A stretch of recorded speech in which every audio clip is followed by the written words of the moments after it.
मुझे अपने माता पिता के आशीर्वाद और अपने आराध्य की कृपा से आपके चरणों की सेवा का अवसर मिला है आचार्य। आचार्य, आज मेरे माता पिता ने मुझे यही बताया है कि जिस पर गुरु की सच्ची कृपा हो जाती है, उसका ना ब्रह्मा के कमंडल का जल कुछ बिगाड़ सकता है, ना ही विष्णु का सुदर्शन चक्र और ना ही महादेव का त्रिशूल उसका अहित कर पाता है।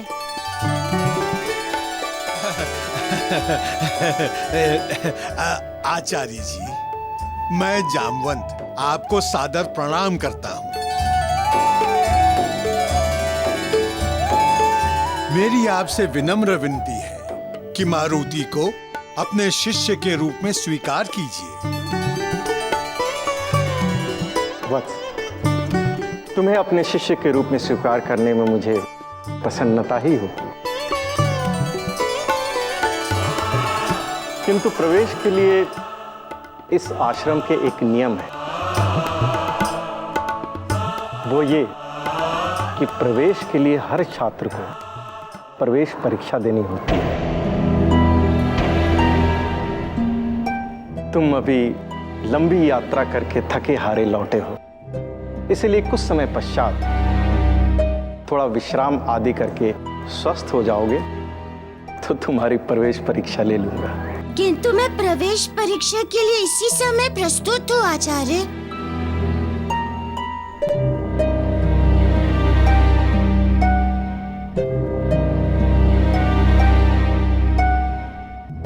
अच्छा मारुति, तुम तो एक राजपुत्र हो, तो ये बताओ कि राजा और राजकुमारों के प्राथमिक कर्तव्य क्या है? आचार्य,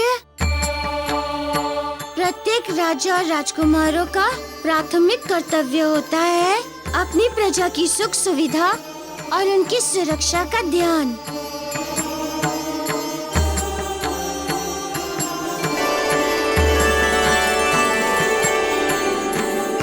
और उसके कर्तव्य? मेरे कर्तव्य मेरे आराध्य देव की इच्छा है।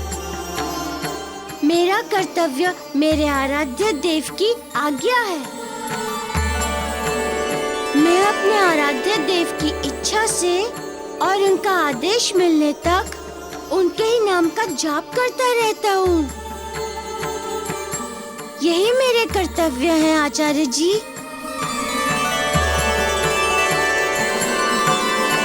साधु, बस साधु। अच्छा ये बताओ, कौन है तुम्हारे आराध्य देव? श्री राम राम राम, जय राम राम राम, श्री राम राम राम, जय राम राम राम राम। श्री राम राम राम।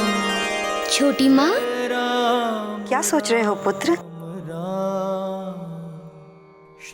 छोटी माँ, मैं सोच रहा था कि मुझे भी गुरुकुल जाना है, फिर वहाँ पूरी निष्ठा से गुरु चरणों की सेवा करते हुए विद्या अध्ययन करना है। ये कैसा रुचिकर विषय ले बैठे हो राम? तुम जानते हो ना, मैं तुम्हें अपनी आंखों से दूर नहीं कर सकती।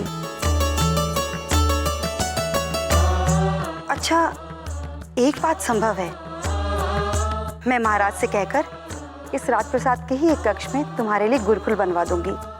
छोटी माँ, मुझे पता है आप राजप्रसाद में ही गुरुकुल की व्यवस्था वाली बात स्नेहवश कह रही हैं, किंतु हम प्रेम के वशीभूत हो प्रचलित परंपराओं को कैसे भुला सकते हैं छोटी माँ?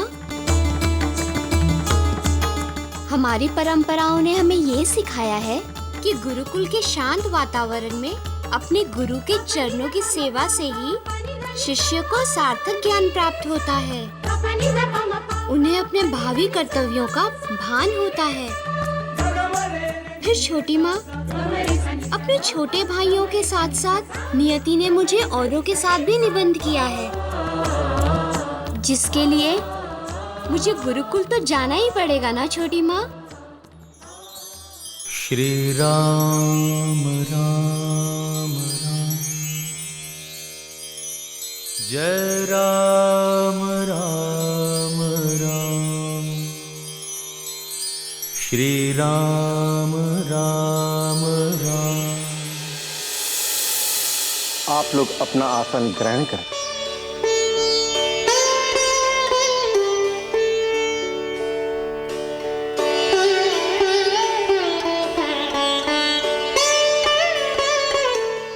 अच्छा मारुति, ये बताओ कि यदि तुम्हारे समक्ष गुरु और ईश्वर दोनों साथ साथ आ जाएं, तो सबसे पहले किसको प्रणाम करोगे?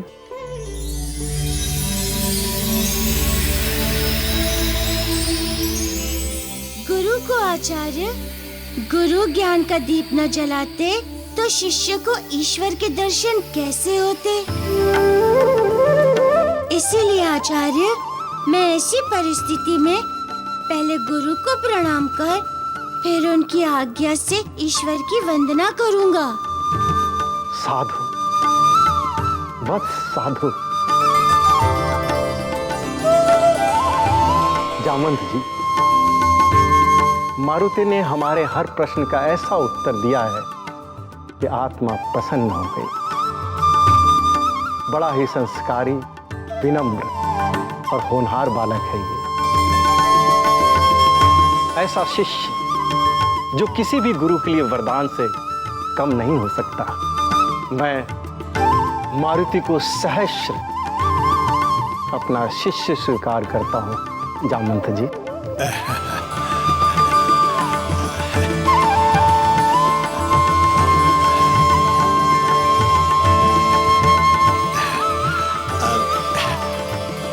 धन्यवाद आचार्य जी।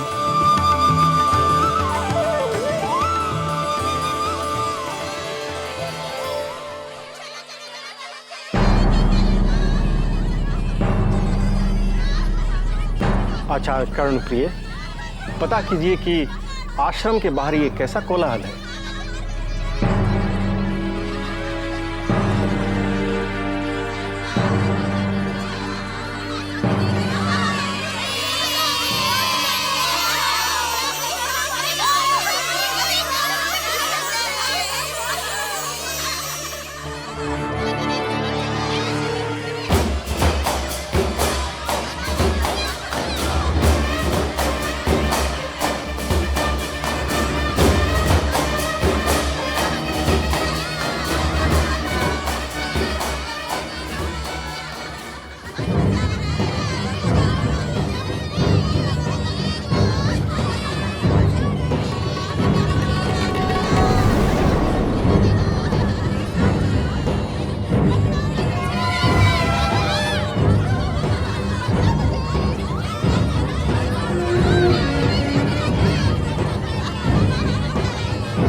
ये तो दैत्यराज जुमाली स्वयं अपने नाती पोतों के साथ यहाँ आ रहे हैं।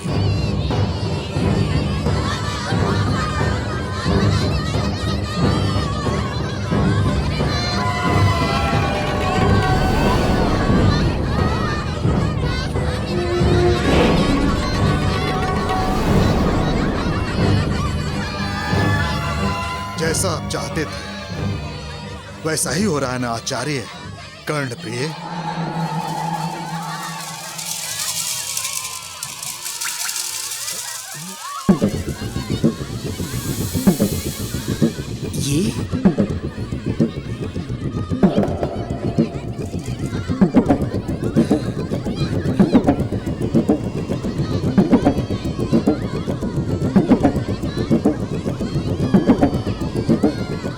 आप तो स्वयं ही बुद्धिमान हैं दैत्यराज। वैसे भी इस समय आचार्य को इस आश्रम के विस्तार हेतु अत्यधिक स्वर्ण की आवश्यकता है। यदि एक बार आचार्य ने आपकी ये भेंट स्वीकार कर ली ना, तो ये तय मानिए कि इस आश्रम में सिर्फ वही होगा जो आप चाहते हैं। दैत्यराज सुमाली की लाई और लंकापति रावण की भेजी हुई भेंट, संसार में ऐसा कौन है जो उसे ठुकरा सके? कहां है आपके प्राचार्य?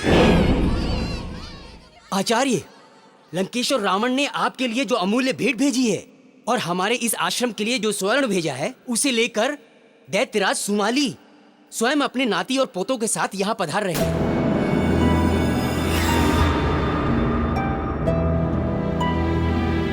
और ये ढोल नगाड़ों का संगीतमय कोलाहल है ना, ये उन्हीं के आगमन की सूचनार्थ है। कुछ ही क्षणों में वो यहाँ उपस्थित होंगे।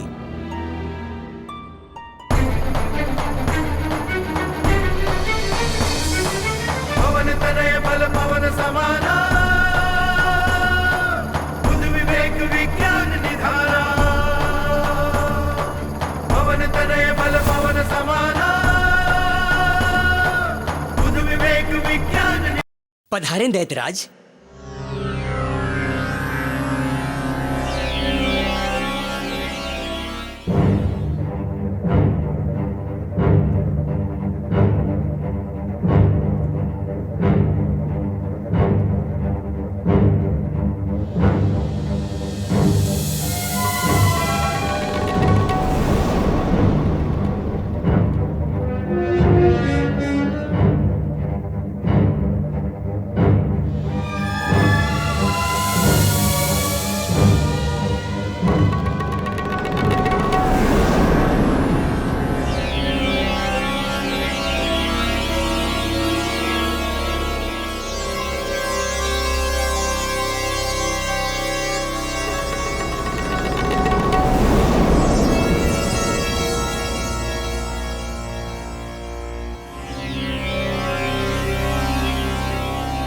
लंका से तो केवल एक ही छात्र आने वाला था ना आचार्य कर्णप्रिय?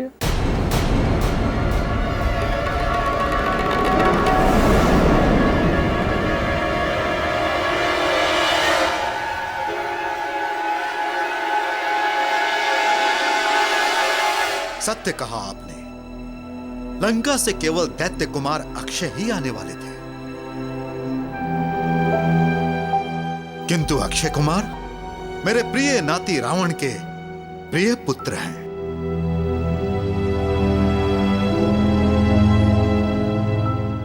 विवशतावश मुझे इन्हें लेकर आना पड़ा। आप? मैं दैत्यराज सुमाली, समूची पृथ्वी के स्वामी लंकापति रावण का नाना।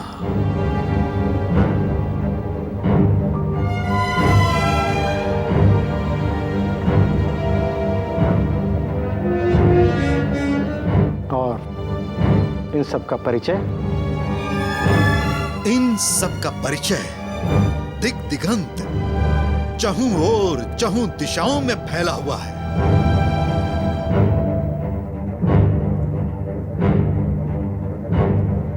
ये हैं दैत्य कुमार अक्षय, मेरे प्रिय नाती लंकापति रावण के प्रिय पुत्र।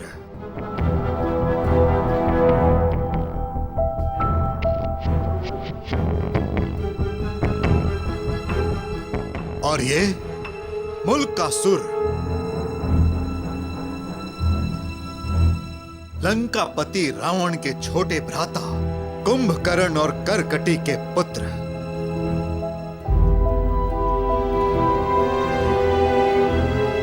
और इसे यहां लाने में हमने ही नहीं अपितु लंकापति रावण ने भी बहुत परिश्रम किया है। किस प्रकार का श्रम? प्राचार्य, अब आप महाबली कुंभकर्ण के बारे में तो जानते ही हैं। वो ब्रह्मा के वरदान से एक वर्ष में केवल एक दिन के लिए जागते हैं।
कुंभकर्ण, भ्राता कुंभकर्ण, उठो।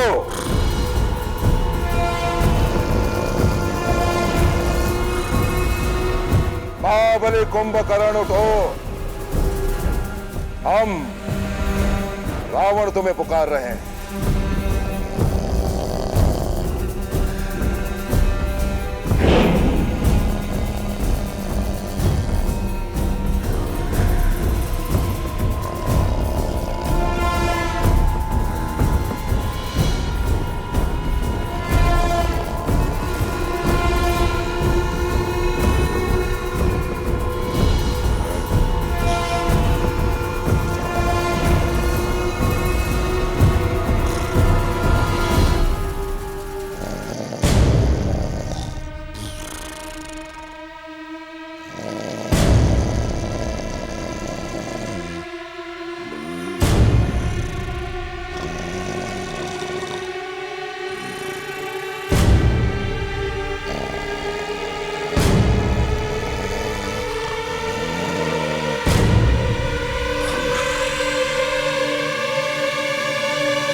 महाराज उठिए।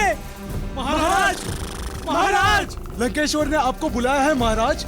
महाराज, महाराज, महाराज उठिए। महाराज, महाराज उठिए। महाराज, लंका अधिपति रावण ने आपको याद किया है। उठिए महाराज, उठिए। उठिए महाराज। महाराज, महाराज, महाराज उठिए। महाराज, उठिए। महाराज, महाराज उठिए। महाराज उठिए।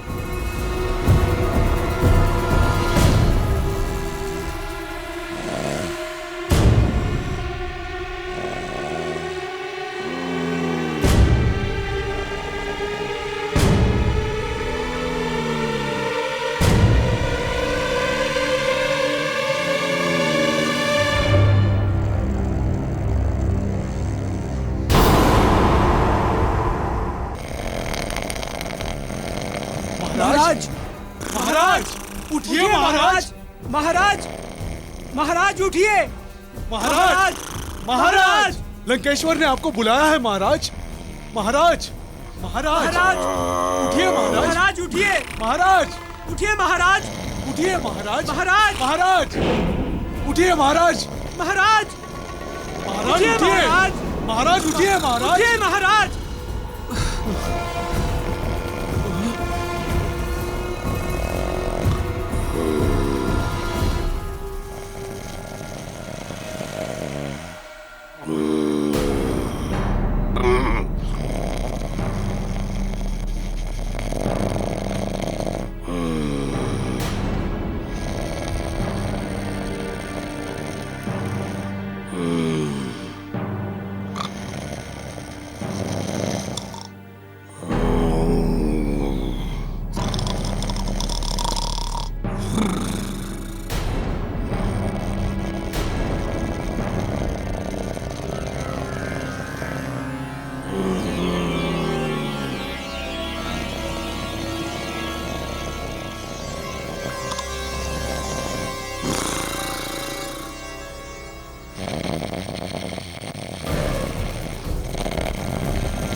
और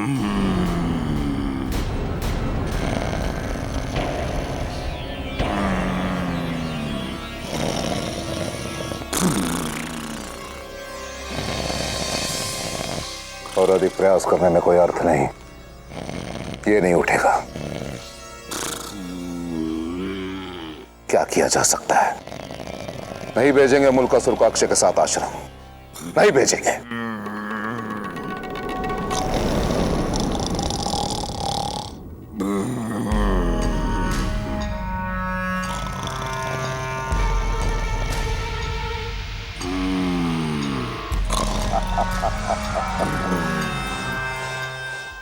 हमारे भ्राता की सबसे अधिक रुचि भोजन। शीघ्र भोजन लाया जाए।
मुझे क्यों जगाया और किसकी आज्ञा से जगाया?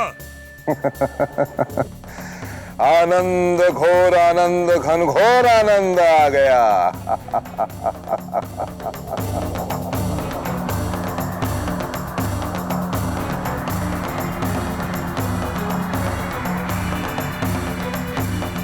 नाना श्री, कहीं कुंभकर्ण काका भोजन खा के फिर से सो गए तो? नहीं नहीं अक्षय, मैं कुंभकर्ण को भली भांति जानता हूं। वो सोने से पहले और एक बार उठने के पश्चात अपने ज्येष्ठ भ्राता से अवश्य मिलता है।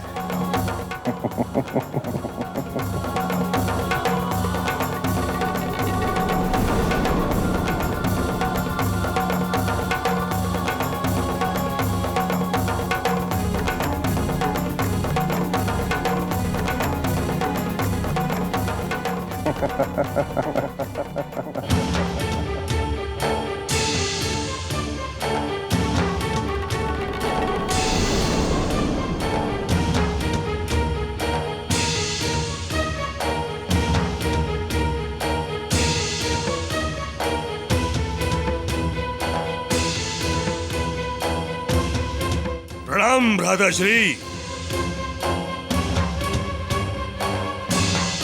मुझे क्यों जगाया गया और असमय क्यों जगाया गया? कुंभकर्ण हमारे भ्राता, हम अपने पुत्र अक्षय को शिक्षा प्राप्ति के लिए आचार्य तृणबिंदु के आश्रम भेज रहे हैं।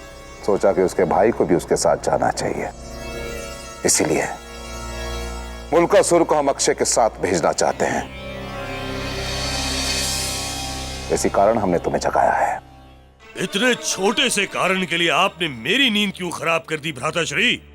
ये निर्णय तो आप स्वयं ले सकते थे ज्येष्ठ। कुंभकर्ण, निर्णय तो लंकापति रावण ले सकते थे, किंतु मुल्कासुर को आश्रम जाने से पूर्व तुम्हारा आशीर्वाद जो लेना था।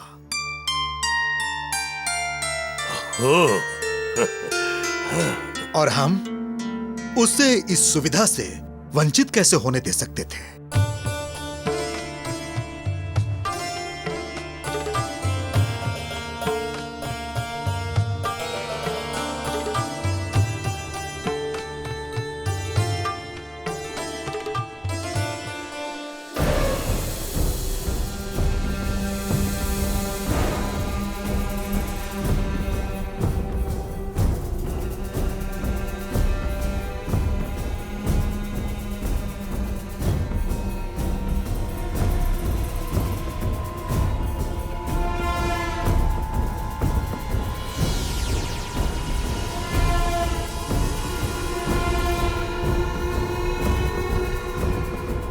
पुत्र, जीवन में सर्वाधिक पवित्र और महत्वपूर्ण कुछ है पुत्र, तो वो है गुरु ज्ञान।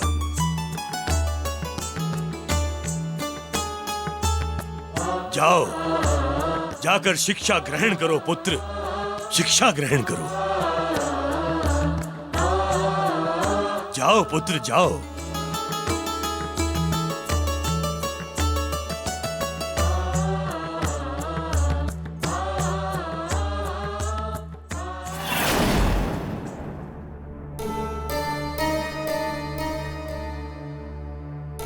प्राचार्य तृणबिंदु, ये दोनों बालक लवणासुर और विकटासुर, ये लंकापति रावण की चचेरी बहन कुंभनसी के पुत्र हैं।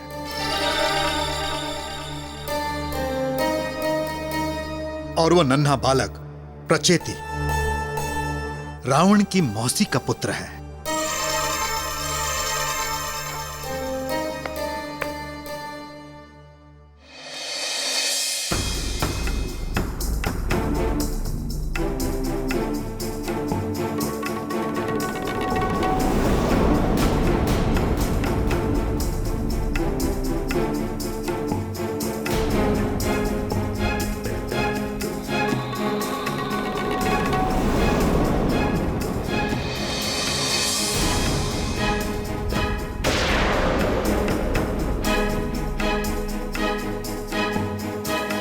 क्षमा।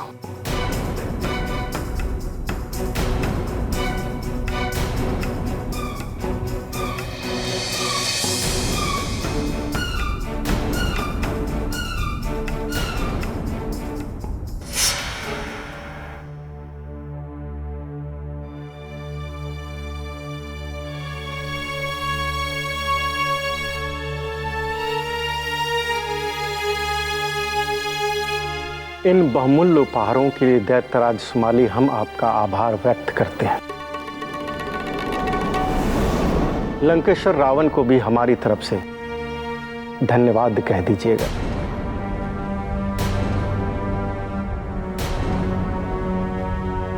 किंतु दैत्यराज सुमाली,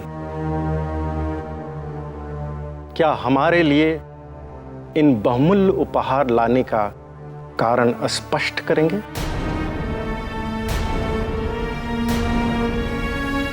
प्राचार्य, लंकापति रावण चाहते हैं कि इन सभी राक्षस कुमारों को आप शिक्षा प्रदान करें।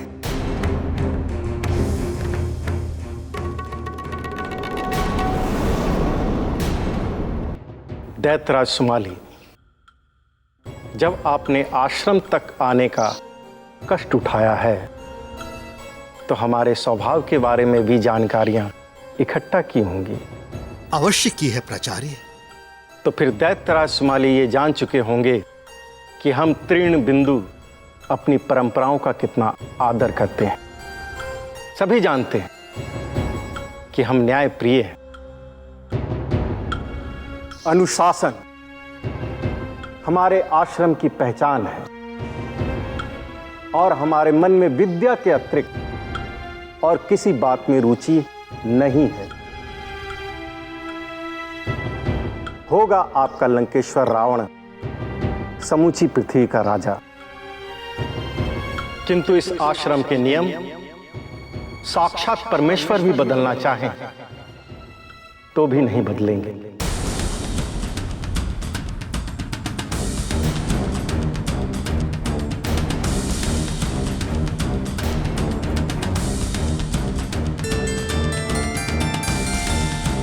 और सबसे पहला नियम इस आश्रम का यह है, यहां विद्या का व्यापार नहीं होता।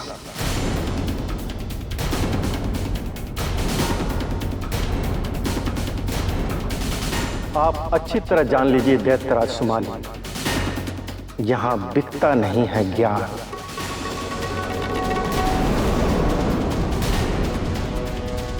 यहां पात्रता सिद्ध करनी पड़ती है, फिर हमारा अनुशासन मानना पड़ता है और उसके बाद छात्र विनम्रता के साथ गुरु चरणों में पूरे समर्पण के साथ बैठता है, तब उसे यहां मिलता है ज्ञान।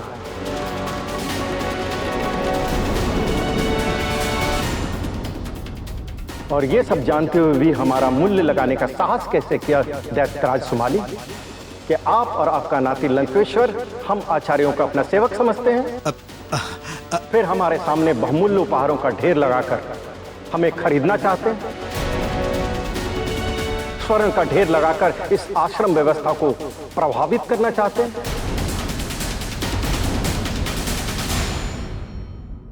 अपनी सत्ता, शक्ति और वैभव दिखाकर यहां की शिक्षा व्यवस्था को आतंकित करना चाहते हैं।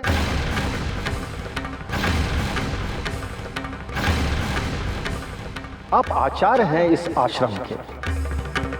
इस आश्रम के शिक्षक प्रलोभनों के आगे नहीं बिछा करते। क्या आपको भी याद दिलाना पड़ेगा आचार्य कर्णप्रिय? समय के साथ साथ सब कुछ बदल जाता है प्राचार्य। किंतु हम नहीं बदल सकते दैत्यराज। ना ही सत्य, धर्म, अनुशासन और ज्ञान के प्रति हमारी निष्ठा बदल सकती है।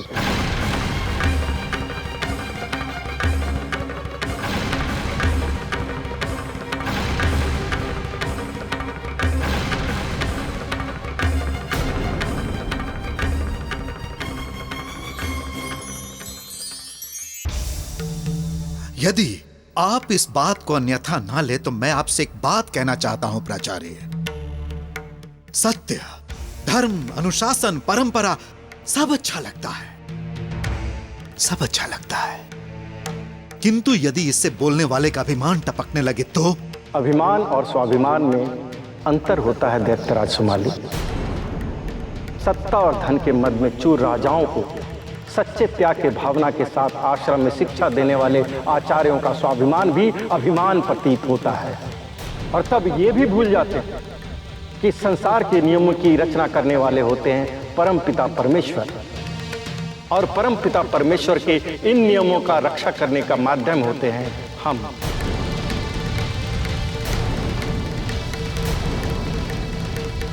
इसीलिए हमारी दृढ़ता अभिमान नहीं, स्वाभिमान है।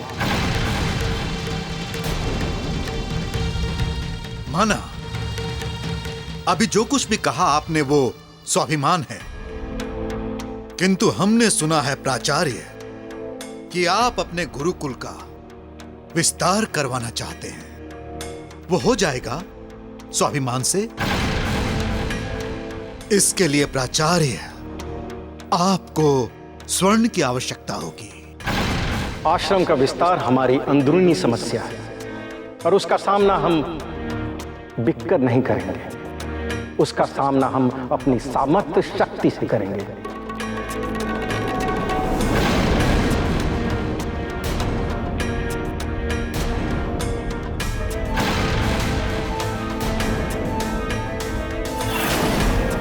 चलो अक्षय, जब प्राचार्य हमारी बात सुनना ही नहीं चाहते तो हम यहां रुककर क्या करेंगे? ठहरिए दैत्यराज सुमाली।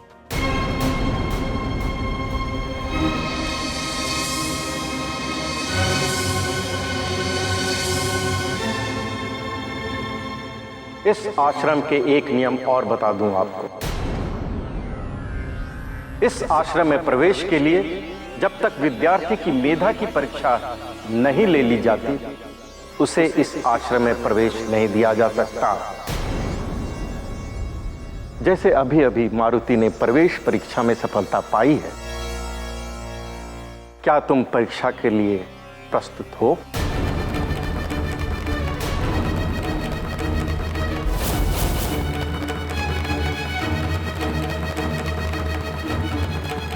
नहीं,